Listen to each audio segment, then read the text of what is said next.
அபிஷேகம் செய்யும் போது பகை வெறுப்பு கரைந்ததடா. விஷம் மறந்து அமுதமாக விழித்தெழும் சக்தியடா.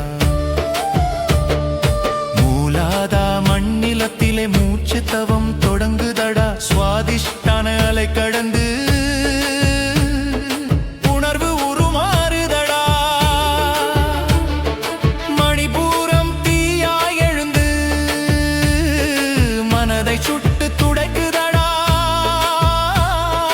நாகம் மேலே எழுந்து விட்டால் ஞானம் குரலாய் பேசுதடா.